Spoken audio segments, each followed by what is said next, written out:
So one thing I think that's kind of fun, not kind of fun, I think it's actually really important. It's pretty easy to look myself up, Hope up on LinkedIn and kind of get a pretty good grasp on what we've done, where we come from, what we've been up to. We've talked quite a bit about your experience in automotive, but I'm not sure we've really dug in on, really who is Sean? What do you bring to the table, the second team? What are our clients going to experience with you? And how do you fit into the whole sort of secret formula of what makes us the type of strategy agency that we are? A little bit of background on me. I grew up in Howard County, Maryland, not that far away from Baltimore. Dad was a Secret Service agent. Mom was a property management savant who I now work with. She was my first boss. She's going to be my last boss, probably. I'm a subset of this. But I grew up as a competitive athlete. Well, first, let's even talk about where I came, I believe some of my greatest strengths actually came early on in my childhood. I went to small private parochial high schools, middle schools, Blue Ribbon Middle School, called Trinity School. Probably has no more than between kindergarten and eighth grade. Probably has no more than about 150 students, and it's crazy. No diversity whatsoever. Yeah, right. All really maybe 2-3 African American kids in our entire school. Yeah. I also played basketball in Inner City, in PG County, because that's where you find the best talent. A lot of people don't know what PG County is. PG County is right near D.C. Probably 80% African American. So I would literally get out of school around 2-3 o'clock. Had to wear my shirt and tie, and, dress code and everything. And I would leave at 3, and I would literally drive through traffic about an hour and a half, 4 or 5 times a week to go to PG County. Passing by guys, brown bottling, smoking weed, walking into basketball gyms where I was the only white kid in the league. Yeah. And I got a lot of a culturalization from that. That's the reason that I'm bringing it up. I learned a lot about different demographics at a very early age, more so than a lot of my other classmates. Right. So it was a great learning experience. I was the best on my middle school team at Trinity, and I was the worst on my team in PG County. So, I always wanted to... There's some honesty. I always wanted to rise up to the competition, so to speak. Yeah. Yep. And that followed me until high school. In high school, I went to Cardinal Gibbons, which no longer exists now, but at the time was a MIAA A-conference school. Had some of the best basketball talent in the country. You talk Carmelo Anthony's, Rudy Gay, NBA All-Stars were in my conference. Yep. Some unknowns that were even better than them, the Mark Karchers, the Derek Snowdens, Mike Bowers. He played for Maryland. Mike Bowers was there. Keith Jennifer, who played on Carmelo Anthony's team, I thought was better than Carmelo Anthony at the time. I saw the best talent in the country at the height of 5'2". Okay, so and I actually I did well. My freshman year, I led I was in junior varsity. I averaged like 27 points a game. I just found a way to score. My sophomore year, I moved up to varsity and averaged about 13 points a game against people who were teammates who were a foot and a half. I mean, you're talking about Spalding's, Spalding, Towson Catholic, St. Francis was a powerhouse. They're actually in football. They have a ton of Division I athletes. Calvert Hall, some of the best talent really anywhere in the country, I would say. Which really just helps our audience to understand, you were built different and grew up different. There's not a lot I grew up a little bit different. I did. Not everybody had access to some of the experiences that you had a chance to. Not every parent would subject their kids to some of the schools that I was in. Sure. My dad went strapped to our basketball games. Every game. I was constantly abused, and there was a lot of reverse racism When you're the only white kid in an all-black gym, believe me, they let you know about it. Sure. I've been spit on. I've been punched in the face. I've received more reverse discrimination than I think any other white Caucasian male at 15 that I know of. Yeah. So my sophomore year, after I played, I remember it till the day I die. I remember playing against Towson Catholic with Carmelo Anthony, Keith Jennifer in a playoff game. And at 6'8", and I was guarding them at 5'2", 5'3". As much as I wanted to go professional at that point, you just a little bit of logic clicked in. You just knew, yeah. And I realized, okay, that's what a professional athlete's going to look like. Everybody knew Carmelo was going to go pro. Yep. I didn't have the physical gifts to be able to compete with someone like that. I just didn't. I wasn't super tall. I wasn't super quick. I just didn't have the physical gifts. But I wanted to be, I wanted to compete against the best. So what did I need to do? I needed to change my thinking a little bit. I needed to go to a different arena. So what I did was I transferred to a very prestigious high school called Glenelg Country School that's in Howard County. 10% goes Ivy League. Wow. There was actually an article written in the Baltimore Sun, and I literally would suggest any parent who has an athlete to go read that excerpt about me in the Baltimore Sun. We'll find it, put a link to it. Put a link to it. It's called No Question, Right Answer. And really, it was a little bit about basketball, but it was more about when do parents make the decision that a child's education is more important than their athletic promise. Right. Every kid wants to grow up being pro, but when do you become a realist? Yeah. So I ended up transferring to Glenelg Country, but I love basketball. I didn't love academics. Yeah. It was, I wanted to get the girls, and I wanted to get all the attention. I wanted all the publicity that I could get.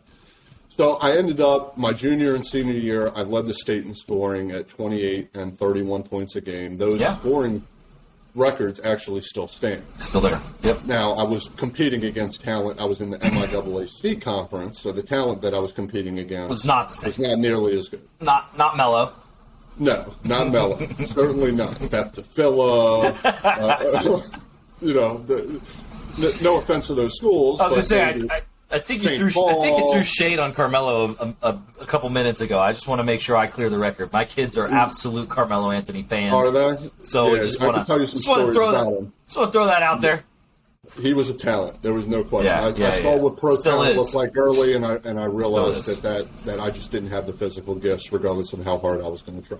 Right. But I wanted to keep playing basketball. So after I got injured my senior year, right at the end of the year, it was a timely injury. Did not bode well for me. So I ended up I had a lot of offers. One I regret going was Emory, where 3 presidents graduated from. I should have gone to Emory, but I followed the girl, and I went to Lebanon Valley College.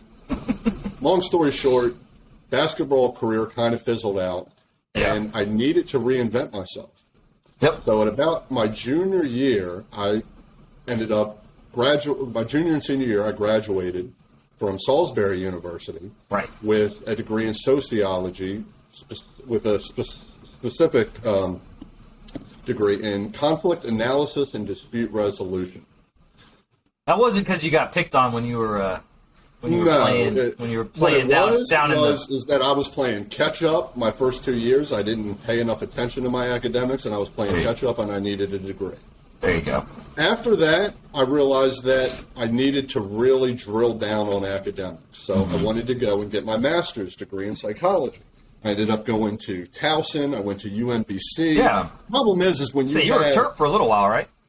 No, I didn't end up going to Maryland. I went to Towson. They're the Tigers. Towson. Yeah. Towson's a great school. And I spent another 2 or 3 years in school while I was working for my mom's property management company. She worked for a company called Patriot Realty. They were a large developer, and they hired my mom to run the property management side. Sure. So I went to one of her properties while I was in grad school, and they were doing a lease up. A lease up is basically when you're offering lower than market rate to fill the property. Yeah. And we went from 71% occupied to 97% occupied in 3 months, and I did it on Craigslist and an Excel sheet. Okay, so now we're starting to jump into the juice. To get into how I became enamored by sales and really business development specifically. Yep.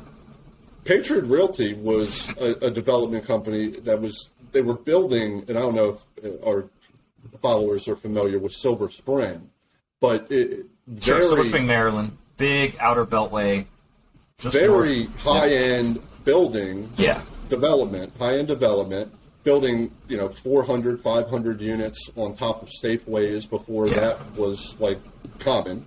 Yep. And I realized they didn't even have a customer relations management tool. They didn't even have a tool to be able to reach out to people to lease their properties. Nope. I was doing Excel, and I was using Craigslist to lease our properties. Yep. And it was extremely effective. Yep. I ended up getting married, so I wasn't quite able to finish my master's degree, but I got close enough where I didn't feel like I needed it. Right. I didn't need the extra 2 classes to prove that I had a degree. You kind of saw where you were headed. Yeah.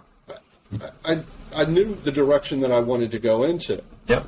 Now, I ended up getting married, and I ended up needing to move, so I couldn't continue working with Patriot Realty anymore. Mm-hmm. So I got a call from Doug Carone. Rest in peace.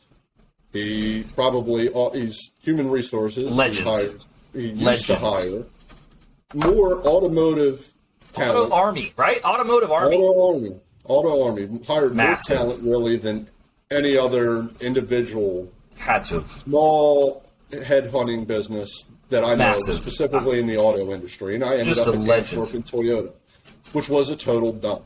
Dump. I love Jack. He's a little unique. Lack of a better word, kooky, a little on the oddball side. Yeah, but your quintessential his dealership in Clarksville, Maryland, was a total dump. Yeah. But again, very primitive tools that they were using to market to their clients. Their customer relations management was awful. Their reviews were awful. And I happened to come across Adam Herrick, who... That's me! I'm working with now. He was the e-commerce director at Antwerpen when I first started there. And I remember... Just so we're clear on that, I was there for 24 days before I met you from Doug, and we hired you. So we both were well aware of the dumpster fire that we were in. We liked the challenge. We did. We were like... I think we both liked the challenge. We knew right away. You set me up with a stack of papers. I remember I was sitting... It was upstairs in this little office, and you sent me with a stack of cold leads. I did. That were 60 to 90 days old. I think they may have been older. Back then they called them cold leads. To me, they were hot. That's still good. Still good. And I went 8. And I made 1,000 phone calls. It was nuts. Dozens of appointments. It was nuts. And was really and what I think was most effective is I created the relationships, and I used the CRM tool to what you see now as customer lifetime value. Yep. How I was using the CRM to extract information from customers that we could then use again later. Yep. And eventually that pipeline built. You had a better offer to mile one, and I was offered the e-commerce director position. It was a win-win. It's a great win for both of us. We turned Antwerpen into... They average it out by market size and inventory allocation and things like that. So we weren't the number one dealership in the region, but based on what we should have been doing versus the 8 other dealerships that were in our market that they were stacking us up against, we went from last to first. We built a brand new building. They used my strategies and designs at all of their dealerships across all Antwerpen franchises. I think there's 8 or 9 of them across Baltimore and DC. And they had a little bit of an issue where they needed to constantly change general managers. It's a theme in the automotive industry. It's probably an annual celebration at Antwerpen at all their stores. Right. So I decided to move on to Criswell, where I met Randy Smith, and you were at Criswell. So we worked there together for a while. Yeah. Criswell didn't have much bend the same way that Antwerpen did. They weren't willing to try new things, and it just wasn't an interesting opportunity. It was a success. It was a successful brand, good brand. Right. Great brand. Great Top brand. Chevy dealership. Over and over again. On the East Coast, I think. Mike Furman, way up there. Corvettes a month. They have a commercial side. Yeah, way up there. Maserati dealership. Big franchise. But they didn't offer us the opportunity that Antwerpen had offered me before. No. So I actually got hired back at Antwerpen and continued their growth. And you went to Antwerpen. We took down some big names. And at that point, I got an offer from Koons. Koons was a dealership that was probably the biggest of anybody. Yeah, anybody could look them up right now today and see how they're just enormous. We increased our sales volume. We increased our front end profit. But again, you come in with a little bit of conflict with the finance department. If anybody knows about the automotive industry, it's constant volleyball between who's going to get profit on vehicles and services. This is important to kind of share, though, because I think one thing that listeners at this stage are going to pick up on is what you're going to talk about is a disconnection between the front side of the expectation of the customer journey for your customer as they're going through that sales experience, and then coming up against a brick wall, coming up against a friction that is outside of the expectation that you've set up for them. So that can apply. It's specific to the automotive. It's specific to automotive. The conflict with finance. It is, but Sean, you got to also remember, as you get ready to explain this, this is anywhere in a sales pipeline. This is anywhere in a customer journey. If you set up an expectation and tell the customer you're going to get this, and then all of a sudden there's this friction point in the middle, right? Typically, in most transactions, that either ends the deal, ends the transaction, or it causes enough conflict where there's lack of trust, bad reviews, lower average order value, lower lifetime customer value. So I really do want you to talk about this because you actually figured out ways to overcome this sort of frictional that was popping up, and I think it's important for you to get a chance to talk about it. Well, that's when departments need to be in sync with one another, and communication is really key in discussing treating each customer uniquely, if that's possible. Now, in our industry, in the automotive industry, that was a common.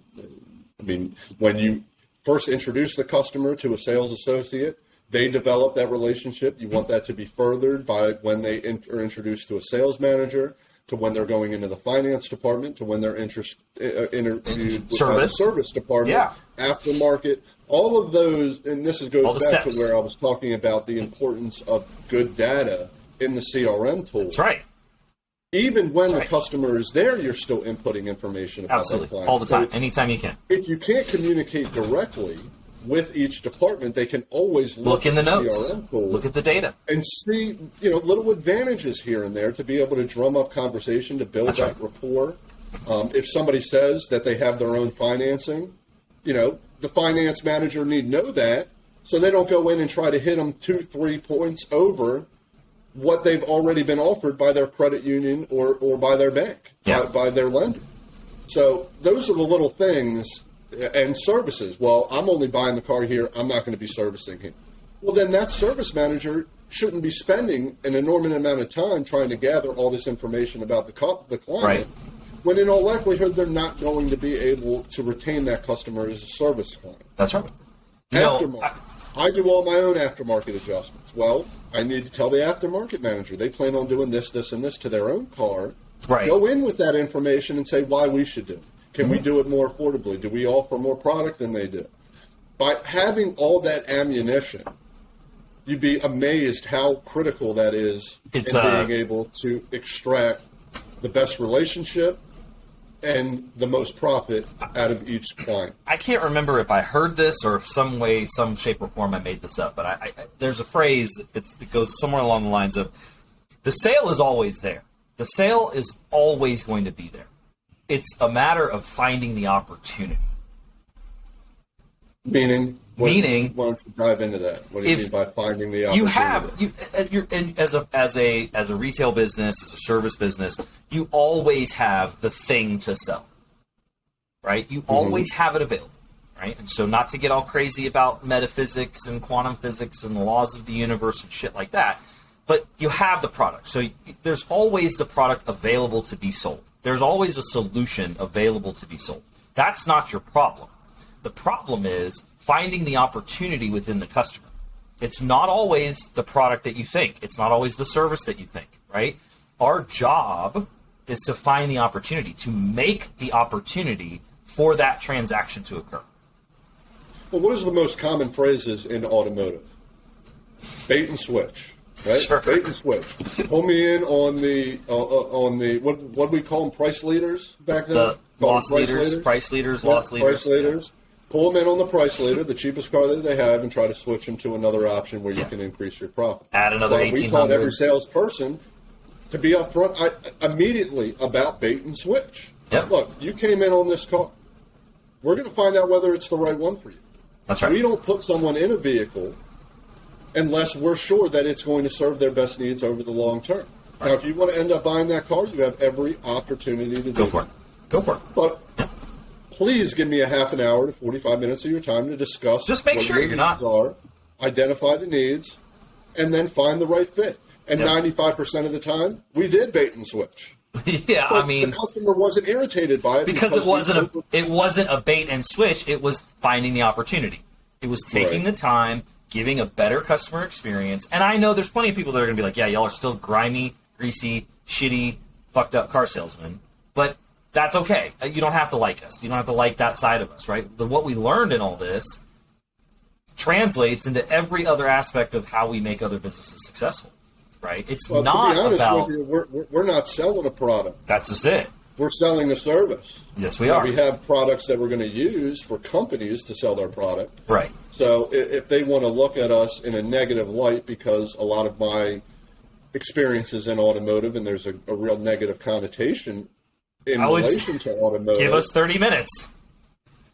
If that's how you feel, give us 30 minutes. Maybe we're not the right client for you, or maybe corporate business isn't the right enterprise for you. Maybe not. If you're not all about maximizing sales and maximizing profit and reputation management and keeping your salespeople as happy as possible. Not the right agency. Well, it's not that you're not the right agency. You're not built for business. You're not built for business, which is why we're not the right agency. If you can't handle those realities, then we're going to try to make you the most money. That's right. We're going to try to get you the most sales. That's right. And we're going to try to keep your customers as happy as possible and your salespeople as happy as possible, because those are what should be vital to you. Yep. If you're mad because you're going to get one bad review that you get your information from a sleazy car salesman, which literally I think I spent 3 months of my 10-year career selling cars. Same, right? Actually selling cars. we were not on the floor. And when I was the best at Criswell. The only time I did sell cars was 2 months at Antwerpen and a couple months at Criswell. So maybe 4 months total. Yeah. I was the best salesperson we had. But at that point, I advocated for my clients. Yeah. But if you don't have the stomach for it, maybe you need to find. What does Kevin O'Leary always say? Take it back into the barn and shoot it.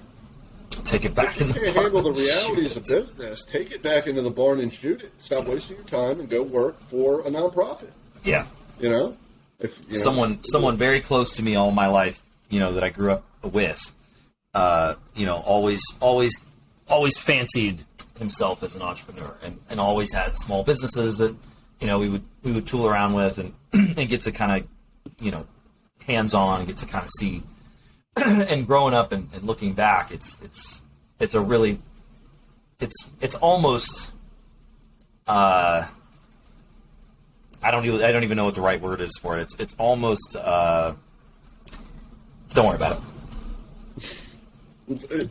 The right word isn't always going to come to mind, and that's actually, that point right there is something that I want to bring up about our podcasts, if you want to call them that, our YouTube videos, our social media content, our website content, whatever you want to call these videos. Yeah. Is they're not overly edited. No. A lot of the stuff you see on social media is so edited that it's completely unnatural and unauthentic. It's all scripted. They're 30-second, 1-minute spots that have been looked over and combed through only to do one thing, to maximize your call to action and conversion. That's to get you excited. Yep. We're trying to offer knowledge, information, to identify and personalize with it. It takes more time than 30 seconds to a minute. Yeah. It's going to be hours and hours. And we'll get into current events. We'll get into politics. Yeah, it will. And that will literally end my personal journey in corporate America and business. Political arena when it came to advertising and marketing. Because what I didn't realize is that a lot of the strategies and a lot of the artwork, the e-commerce designs that I was implementing were being used for political purposes. Yeah, 100%. The Haystacks that I forgot about King. I was at King for a good amount of time. Yep. They actually maybe been the most successful. Antwerp was probably the most successful for my services. I think King was definitely near a close second. But with Haystack in there, literally very, very advanced tools for the time. You know Haystack well. I'd like you to go into. All I knew is that they were all from Harvard. They all locked me in a room for literally 2 weeks at a time, and we sat in a conference room on how to best use their products, which I thought were going to be used simply for automotive. But like I said, we ended up seeing our Monets and Picassos across various outlets. Yeah. And working for Hamlin with Hamlin and Associates. There's a difference when you're allied with somebody and you work for them. Yeah. There's a lot of times you work with somebody and you're not necessarily getting a paycheck from them. You get a paycheck from someone else who they're affiliated with. Yeah. So that the paycheck goes from one person to the place you're working at to you, but you're working for that first person. Yeah. So that's the reality of it. Yeah. And that was Hamlin and Associates, and that is really as far as I want to go into how deep the rabbit hole goes. Same with Haystack. If you go look up Haystack New York, that's all you got to look up, and anybody that's curious and interested, you'll see exactly who they are. Yeah, if you want to educate yourself on a little bit of the rabbit hole, go look at Haystack, go look at Hamlin Associates, do your homework. If I know those two names, I know e-commerce. Okay, if I've had any interaction, affiliation with those two names, I know what I'm talking about. Okay, they're big, they're in everything. Haystack Digital's in everything. And this was when they didn't. This was literally when they were starting with retargeting method. Yeah. And which I didn't never think would be illegal. Retargeting and reputation. And they laughed at me when I said, I don't think that you think. Well, I remember the only thing I really remember is me saying, "You really think this is going to be legal?" And they laughed. Yeah. And that, looking back, that's all I needed to know. I was getting myself involved with when I was at King. And then we wonder why 2 to 3 years after we started transitioning into the next chapters of our careers, every major player out there is operating out of combinations of our playbooks. Mm-hmm. Right? I mean, every single owner, $300 million. Criswell's owner, Harry Criswell, he's up there close to $1 billion. I would dare say. Aschenbach's, they're billionaires. I think this Coons, they're billionaires. Joe Saviglia at Toyota Valander, they're billionaires. I don't think we've ever worked for an owner that had lower than a net worth of $300 to $500 million. At least. I would also say this. If you've bought a car, including an entirely online transaction, so a Carvana, a Vroom, a Beepy before they went out of business, if you have ever bought a Tesla brand new, right? If you have searched for a vehicle on any website, especially one of the big marketplaces, inside of the last 7 years, right? And you've made a purchase of any car, pretty much, in any major metro in the last 7 to 10 years, the pipeline, right, what you experienced from the time you submitted a lead, from the time that you told the system that you were interested in getting information on this car, you experienced some form of the strategy that Sean and I had put together going as far back as 2006, 2007. And submitting a lead now is clicking on a social media post, liking a social media post, and commenting, "Ooh, that looks nice." That now is submitting a lead. People don't know it. That now is submitting a lead. Yeah, it wasn't then. Of course but it is. now it is, and that was that was a byproduct of where we knew it was going back then, and like you like to say, reverse engineering that customer journey to the first point. The best thing that search engines, social media, Alexa, whatever, your car, whatever you use, your cell phone, extracting data, the most effective method is to find out as early as possible when you're interested in buying a product. ZMOT, zero moment of truth, right? Zero moment of truth. Okay, zero moment you of know truth. all the acronyms. I don't know that stuff. So I think one of the other biggest things that we actually did was we cut the actual net cost across all the major manufacturers that adopted what they forced their dealerships to then carry out as their process, right? Their lead follow-up process. We cut the advertising dollars, or at least at the very minimum, maximized what needed to be spent in order to capture that audience and get them segmented and get them into a car. I mean, that we did. And this is, again, why did we decide second team, and why did we decide second team specifically for small businesses doing less than 10, 12 million in revenue, right? Why did we do that? Because we spent a decade plus of the best years of our young life, right, laboring and sacrificing. We got paid well. Every one of us, we both got paid very well. We both got treated very well. We both had lots of very nice life experiences. Totally agree with you on that. But we gave thousands of people millions upon billions of dollars off of our ideas, of which we made lots of thousands. And so my entire... And proof of concept, we were a part of a transition that was going to take place. It was going to happen. One way or the other. It was going to happen. I certainly think it sped up a little bit. It may not have happened as fast, at least in our industry or across some of those that we're following.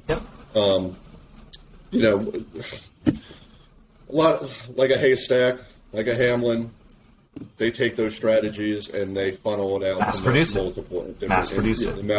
across multiple industries. So I'm sure it was sped up. Yeah. But yes, we found the most efficient ways to use the tools that we had available at the time. To really lower their costs, to speed up the inevitability, improve the customer journey, which improved the satisfaction, which improved. And here's another funny thing. I'll just throw this out there for shits and giggles. We've been entirely both completely out of automotive now for, I want to say, for me, since 2018, 2019, entirely. No touching, no part of the conversation, not at the conferences, not in the conversations. How long for you now? 6-7 years. 6-7 years? Hadn't changed, though. But what were the worst 4 years in automotive since the 09 bubble? Since the 09 bubble? Since the 09 bubble, the last 3 to 4 years have been the worst years in automotive. Well, they've made more I'm profit. They've made more profit off of individual cars. They have. They've but certainly the process not sold as much. Well, the process never changed. I'm saying the opportunities for new thoughts, for new ideas, for new strategies that we're now bringing to general retail and to digital commerce on a broader scale away from automotive, right? I'm just saying we haven't been touching it for a minimum of 4 years, 5 years. It's the worst 4 years. Where's the headset metaverse experience for a test drive? Where is it? It's been talked about. There has been a successful... Even if it doesn't force them to buy a car... There has been... It will certainly get... I mean, you get a headset around somebody, you get their impulses, you get their sensory perception at the highest level, enamored or interested in something, and then you go drill them on social media, and then you target them. That's your best opportunity to get them to buy at a high price. Preaching to the choir. I've pitched it several times. Why hasn't Toyota gone with I've pitched it. I've pitched the demo. They came out with a new car, the Crown. Well, I don't know what I saw the first ad for it yesterday. I will tell you this: there like is the name. you can look it I up. love the name. There is a dealership. I cannot remember who. I will try to find the article and tag it. But there is a dealership. I don't remember where. I want to say that I believe it was part of General Motors Group. And they did do a successful Oculus experience for the finance contract. So the client was able to basically pre-do the deal in a showroom. Very janky. It was, I think, maybe a year and a half ago that they actually did it. I think maybe even a little less than that.